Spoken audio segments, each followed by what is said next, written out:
Hello नमस्कार बच्चों। Good morning. कैसे हो? आशा करता हूं कि सभी अच्छे होंगे।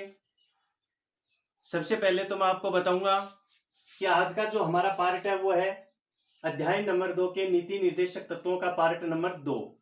पहले पार्ट में हमने क्या किया था? पहले पार्ट में हमने नीति निर्देशक तत्वों को अलग अलग भागों में विभाजित किया था। कितने भागों में? 5 भागों में विभाजित किया था। तो इसकी पीडीएफ भी मैं आपको भेज दूंगा, लेकिन आपको क्या करना है, आपको बोर्ड से स्क्रीनशॉट लेना है, क्योंकि जो आपके सामने लिख रखा है ये बिल्कुल संक्षिप्त है, शॉर्ट है, किताब है उससे बहुत कम लिखा है इसको, यानी 50% ही बोर्ड पर लिखा है। यही आपको होमवर्क में करना है, इसी को याद करना है, इसी का स्क्रीनशॉट लेके आपको काम है करना है, और इसकी पीडीएफ भी मैं उपलब्ध है आपको करवा दूंगा। तो पहला काम तो आपको ये करना है कि ये जो 5 भाग हैं, इन पांचों भागों का आपको स्क्रीनशॉट लेके ही क्या करना है, होमवर्क करना है। अब हम चर्चा कर लेते हैं हमारे टॉपिक पर। आज का जो नीति निर्देशक तत्वों का पार्ट नंबर 2 है, इस पार्ट नंबर 2 में हम पढ़ेंगे नीति निर्देशक तत्वों के 5 भाग। कितने भाग पढ़ेंगे हम? 5 भाग पढ़ेंगे, जिसमें पहला भाग यानी क वर्ग है वो है आर्थिक सुरक्षा संबंधी नीति निर्देशक तत्व, यानी राज्य को आर्थिक सुरक्षा से संबंधित कौन कौन सी बातों को लागू करना चाहिए, तो ये आज हम अध्ययन करेंगे। तो इसके अंतर्गत अनुच्छेद 39 आएगा, 41 आएगा, 42 आएगा, 43 आएगा, 43 क और 48 आएगा। सबसे पहले हम चर्चा करेंगे अनुच्छेद 39 की। कौन से की? अनुच्छेद 39 की। अनुच्छेद 39 के अनुसार राज्य इस प्रकार से अपनी नीति का निर्धारण करेगा, यानी राज्य किस प्रकार से आर्थिक सुरक्षा संबंधी अपनी नीति का निर्धारण करेगा, सबसे पहले हमें यह देखना है। तो अनुच्छेद 39 में हम देख रहे हैं कि 6 बिंदु हमारे सामने हैं, 1 2 3 4 5 और 6। अनुच्छेद 39 के अनुसार राज्य अपनी नीति का निर्धारण किन बातों को ध्यान में रखते हुए करेगा? तो देखिए, सबसे पहले अनुच्छेद 39 के तहत बताया गया है कि पुरुष व स्त्री सभी नागरिकों को समान रूप से जीविका के पर्याप्त साधन प्राप्त करने का अधिकार मिलना चाहिए। यानी राज्य अपनी इस प्रकार की नीति बनाए, राज्य अपनी इस प्रकार की नीति का निर्धारण करे जिसमें चाहे स्त्री हो या पुरुष हो, सभी नागरिकों को अपनी आजीविका यानी अपनी जीवन जीने के जो पर्याप्त साधन चाहिए वो उसको प्राप्त हो सके। इस प्रकार की राज्य को अपनी नीति का निर्धारण करना चाहिए। राज्य को अपनी नीति का निर्धारण किस प्रकार से करना चाहिए? इस प्रकार से अपनी नीति बनानी चाहिए जिसमें स्त्री और पुरुष दोनों को उसके जीवन जीने के लिए जितने भी पर्याप्त साधन उसको चाहिए वो उसको प्राप्त हो सके। नंबर 2 कह रहा है कि भौतिक संसाधन, यानी हमारे जो प्राकृतिक संसाधन है, हमारे जो प्राकृतिक संसाधन है, उन प्राकृतिक संसाधनों का स्वामित्व और वितरण, यानी उन प्राकृतिक संसाधनों पर नियंत्रण और उसका बंटवारा इस प्रकार से होना चाहिए जिसमें सामूहिक हित का सर्वोत्तम रूप से साधन हो। यानी हमारे प्राकृतिक संसाधनों का वितरण यानी बंटवारा इस प्रकार से होना चाहिए जिसमें समाज के सभी वर्गों का ज्यादा से ज्यादा क्या हो सके, हित हो सके। संपत्ति और उत्पादन के साधनों का इस प्रकार से केंद्रीकरण है, यानी हमारे जो देश की संपत्ति है, इस संपत्ति और उत्पादन के जो साधन हैं उनका केंद्रीकरण नहीं होना चाहिए। केंद्रीकरण का मतलब क्या होता है? केंद्रीकरण का मतलब होता है कि उत्पादन के जो साधन हैं, उत्पादन के साधन हैं उसका इस तरीके से मतलब केंद्रीकरण नहीं हो, उसको इस तरीके से हमारे देश के अंदर खुली स्वतंत्रता नहीं मिलनी चाहिए कि वो हमारे प्राकृतिक संसाधनों का ही क्या कर सके, विदोहन कर सके। जैसे उत्पादन के साधन के हमारे जो उद्योग धंधे हैं उनका मतलब इस प्रकार से हमें गाइडलाइन तैयार करनी चाहिए जिससे वो मतलब किसी न किसी संस्था के कंट्रोल में रहकर क्या कर सके, काम कर सकें और सार्वजनिक हित को वो क्या न पहुंचाए, बाधा न पहुंचाए। अगला 39 में दे रखा है कि राज्य का ये दायित्व बनता है स्त्री पुरुष को समान कार्य के लिए समान वेतन मिले, इस प्रकार की व्यवस्था होनी चाहिए। श्रमिक पुरुष और स्त्री यानी श्रमिक चाहे पुरुष हो या स्त्री हो, उसके स्वास्थ्य तथा शक्ति और बालकों की सुकुमार अवस्था का क्या नहीं होना चाहिए, आर्थिक दुरुपयोग नहीं होना चाहिए। मतलब क्या है कि श्रमिक है ना, श्रमिक है, श्रमिक चाहे पुरुष हो या श्रमिक चाहे स्त्री हो, मजदूर है वो चाहे पुरुष हो चाहे स्त्री हो, उसके स्वास्थ्य का और उसकी शक्ति का क्या नहीं होना चाहिए, आर्थिक दुरुपयोग नहीं होना चाहिए। कहने का तात्पर्य ये है कि स्त्री और पुरुष दोनों में से चाहे कोई भी मजदूर हो, कोई भी श्रमिक हो, उसका हमें आर्थिक दुरुपयोग नहीं करना चाहिए, यानी उसका हमें शोषण नहीं करना चाहिए। राज्य को इस प्रकार की नीति बनानी चाहिए कि मजदूर भी सुरक्षित रहे और मजदूर में भी चाहे वो स्त्री हो या पुरुष हो, दोनों क्या रहे, सुरक्षित रहे। आगे इसमें कहा है बालकों की सुकुमार अवस्था का भी क्या नहीं हो, दुरुपयोग नहीं हो। यानी राज्य को इस प्रकार की नीति का निर्धारण करना चाहिए जिसमें बालक जो होते हैं, 14 वर्ष से कम आयु वाले जो बच्चे होते हैं, उनका कहीं पर भी आर्थिक रूप से हम क्या न उठाएं, फायदा न उठाएं, उसका दुरुपयोग हमें न करें। अंतिम जो है 39 का अनुच्छेद 39 का अंतिम बिंदु है, छठा बिंदु, वो है राज्य द्वारा बच्चों के विकास के लिए अवसर और सुविधाएं प्रदान की जानी चाहिए। यानी राज्य अपनी नीति का इस तरीके से निर्धारण करे जिसमें बच्चों का ज्यादा से ज्यादा विकास हो सके, उसको ज्यादा से ज्यादा सुविधा मिल सके और स्वतंत्रता तथा समान स्थिति उसको क्या हो, प्राप्त हो। तो यह है आर्थिक सुरक्षा संबंधी नीति निर्देशक तत्व है अनुच्छेद 39। अनुच्छेद 39 के अंतर्गत कितने बिंदु आएंगे, 6 बिंदु आएंगे।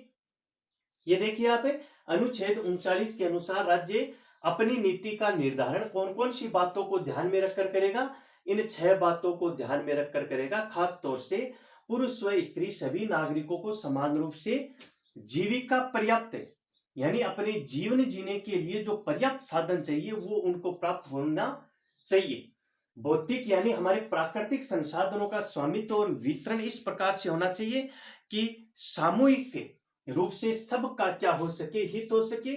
संपत्ति और उत्पादन के साधनों का इस प्रकार से केंद्रीकरण नहीं होना चाहिए जिसमें सार्वजनिक हित को क्या पहुंचे, बाधा पहुंचे।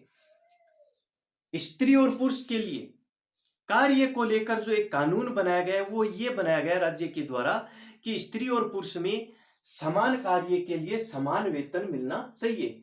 अब बात करें श्रमिकों की, श्रमिकों में चाहे पुरुष हो या स्त्री हो, स्त्री और पुरुष श्रमिक जो हैं उनके स्वास्थ्य को ध्यान में रखते हुए उसका किसी भी प्रकार का आर्थिक दुरुपयोग न हो, इस प्रकार की हमें नीति बनानी चाहिए और बालकों की सुकुमार अवस्था का भी कोई दुरुपयोग ना करे, इसको भी हमें रोकने के लिए कदम उठाने चाहिए। राज्य द्वारा बच्चों के विकास के लिए अवसर और सुविधाएं भी प्रदान की जानी चाहिए। अब हम बात करेंगे अनुच्छेद 41 की। भाग क है आर्थिक सुरक्षा संबंधी, जिसमें 39, 41, 42, 43, 43 का 48 पढ़ेंगे। 39 में हमने 6 बिंदु देख लिए। अब अनुच्छेद 41 क्या कहता है, राज्य अपने विकास और आर्थिक सामर्थ्य की सीमाओं के अंतर्गत इस बात का प्रयास करेगा कि प्रत्येक व्यक्ति अपनी योग्यता के अनुसार शिक्षा व रोजगार प्राप्त कर सके और वृद्धावस्था, बीमारी तथा अंगहीन होने की दिशा में सहायता भी प्राप्त कर सके।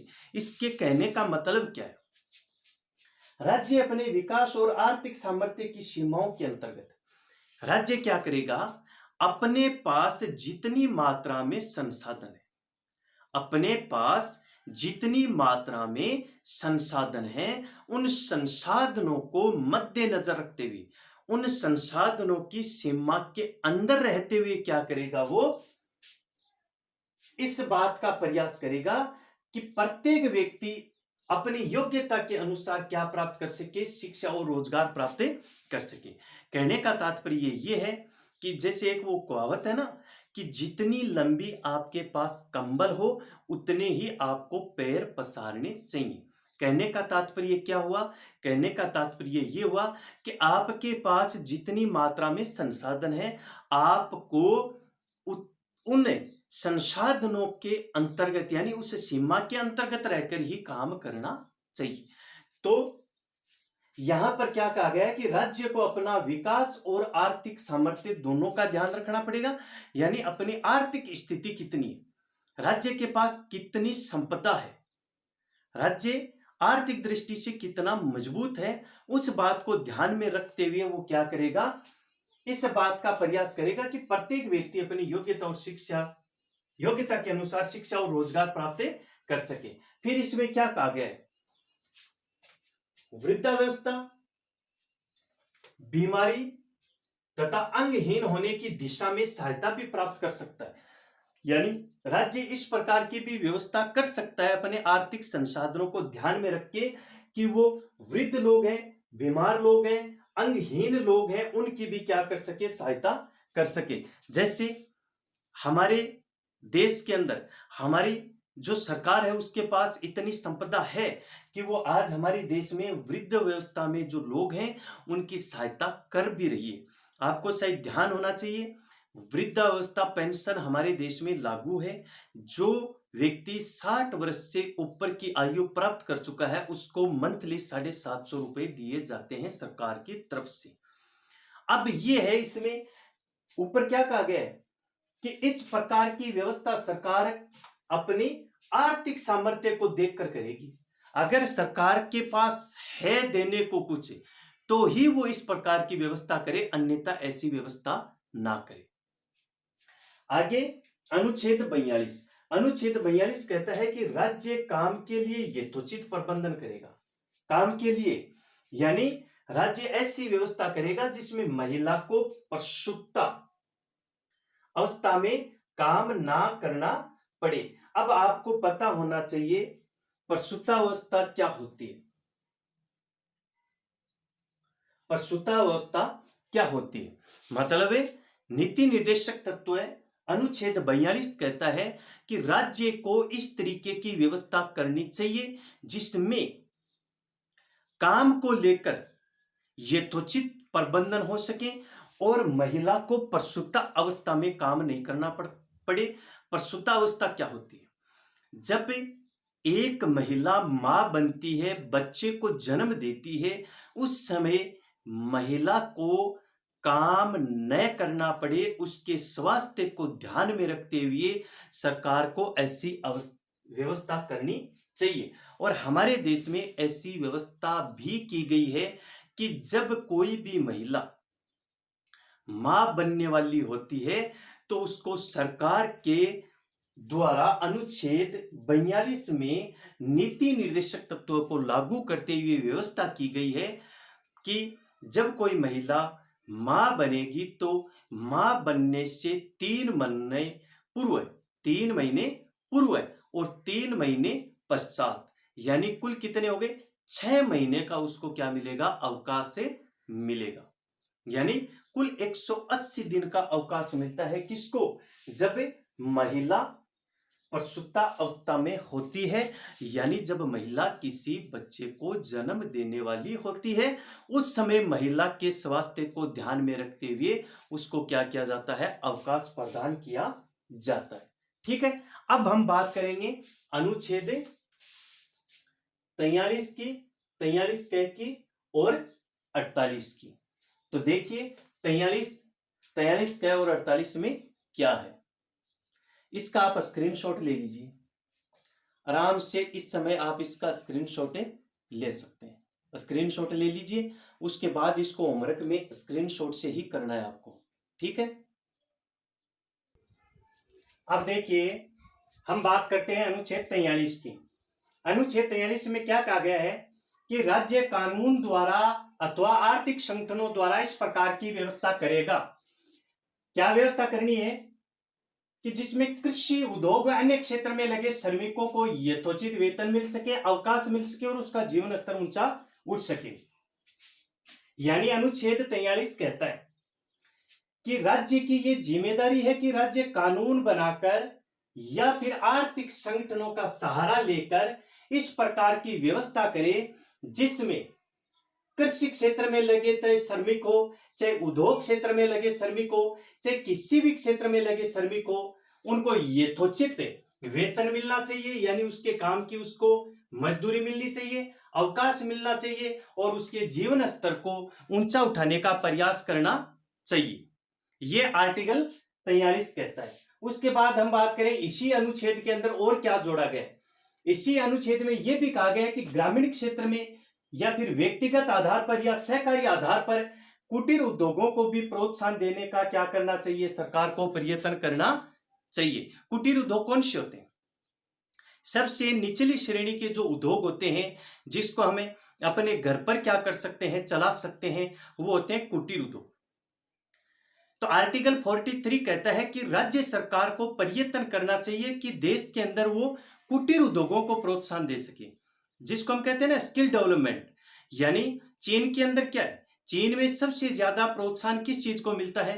कुटीर उद्योगों को प्रोत्साहन दिया गया है, क्योंकि कुटीर उद्योगों में क्या होता है, घरों में लोग जो बैठे रहते हैं वो मतलब किसी न किसी काम में लगकर घर पर ही अपनी मजदूरी दिहाड़ी कर सकते हैं, अपना जीवन यापन चला सकते हैं। उसके बाद अगर हम देखें इस अनुच्छेद के अंतर्गत 42वां संविधान संशोधन करके दो और तत्व जोड़ दिए गए, नीति निर्देशक तत्व है। वो क्या जोड़े? कमजोर वर्ग के लिए निःशुल्क कानूनी सहायता। निःशुल्क कानूनी सहायता का मतलब क्या होता है? जब किसी भी प्रकार की कोई समस्या आ जाती है, मामला कोर्ट में पहुंच जाता है, तो कोर्ट में क्या होता है, अपना पक्ष रखने के लिए हमें वकील करना पड़ता है। क्या करना पड़ता है? वकील करना पड़ता है। एक पक्ष सरकार का होता है, दूसरा पक्ष हमारा होता है। इसमें क्या होता है, जैसे दो व्यक्ति हैं, एक व्यक्ति है सोहन और एक व्यक्ति है मोहन, ठीक है। दोनों के बीच में कोई मामला कहां पहुंच गया? न्यायालय में चला गया। समझ में आ गई? अब मोहन का पक्ष यहां रखा जाएगा और सोहन का पक्ष भी यहां रखा जाएगा। मोहन है, ये धनाढ्य आदमी है। क्या है ये? धनाढ्य। और ये क्या है? गरीब है। आगे बात समझे। मोहन तो अपना वकील, यानी मोहन क्या करेगा, पैसे देकर अपना वकील चुनकर यहां न्यायालय में अपना पक्ष रख देगा, लेकिन सोहन के पास इतने पैसे नहीं है कि वो अपने वकील को पैसे देकर यहां अपना पक्ष रखवा सकता है। तो यहां पर आर्टिकल 43 के तहत 42वां संविधान संशोधन करके क्या कह दिया गया है कि कमजोर वर्ग के लिए निःशुल्क कानूनी सहायता राज्य सरकार है वो क्या करेगी? प्रदान करेगी। यानी इस प्रकार के, यानी सोहन जैसे जो लोग होते हैं, गरीब जो लोग होते हैं, उनको सरकार क्या करेगी? कानूनी सहायता प्रदान करेगी, यानी निःशुल्क उसके वकील की व्यवस्था करेगी। औद्योगिक संस्थाओं के प्रबंधन में, यानी उद्योग धंधों के जो प्रबंधन कमेटी होती है, जो उद्योग धंधों के लिए अपने मतलब नियमावली तैयार करती है, उसमें नीति निर्देशक तत्व है। अनुच्छेद 43 कहता है कि कर्मचारियों की भी भूमिका होनी चाहिए, कर्मचारियों को भी उसमें शामिल करना चाहिए। उसके बाद एक 43 कै जोड़ दिया है। तो 43 कै में कोई नया नहीं है, 43 कै इसको यहां ले लिया गया हमने, ये औद्योगिक वाला यहां नीचे ले लिया। 48 क्या कहता है? 48 कहता है कि राज्य सरकार को पूरा प्रयास करना चाहिए कि कृषि क्षेत्र और पशुपालन में उच्च तकनीक का प्रयोग करके गाय, बछड़े, अन्य दूध देने वाले व बाहर ढोने वाले पशुओं की नस्ल में क्या करना? सुधार करना और उसके वध को रोकना। यानी अनुच्छेद 48 कहता है राज्य सरकार को यह प्रयास करना चाहिए कि राज्य सरकार दूध देने वाले जो पशु हैं, गाय है, भैंस है, बछड़े हैं, उनकी नस्ल में क्या करना चाहिए? सुधार करना चाहिए। और नस्ल में सुधार हो भी रहा है। आपने देखा होगा हमारे यहाँ जो एरिया है, इस एरिया में आपने देखा है गाय है, भैंस है, ये मतलब पहले 5 केजी, 7 केजी, 8 केजी दूध देने वाली गाय हमारे पास हुआ करती थी, भैंस हुआ करती थी। आज हम देखते हैं कोई कहता है कि हमारे गाय है उसके 25 केजी दूध है, कोई कहता है हमारे गाय है उसके 30 केजी दूध है, कोई कहता है हमारे गाय भैंस है उसके 20 केजी दूध है। ये कैसे संभव हुआ? ये हुआ पशुओं की नस्ल में सुधार करने से। ठीक है, ये होता है कृत्रिम गर्भाधान तकनीक। कृत्रिम गर्भाधान तकनीक जिससे पशुओं की नस्ल में सुधार हो सकता है, दूध देने वाले पशुओं उसके नस्ल में सुधार हो सकता है, और जो भार ढोने वाले हैं उसकी नस्ल में भी सुधार हो सकता है। आगे कहा गया कि वध को रोका जाए, यानी इसके जो वध कर रहे हैं, इसको मार रहे हैं, उनको भी रोका जाए। तो आपने देखा होगा ऊंट है, ऊंट को पहले क्या किया जाता था, ऊंट को पहले विदेशों में सप्लाई किया जाता था, यहां पर भी काट दिया जाता था, मार दिया जाता था। आज ऐसा नहीं हो सकता, क्योंकि ऊंट हमारे राजस्थान का आपको पता है राज्य पशु घोषित कर दिया गया है, ताकि इसको बचाया जा सके।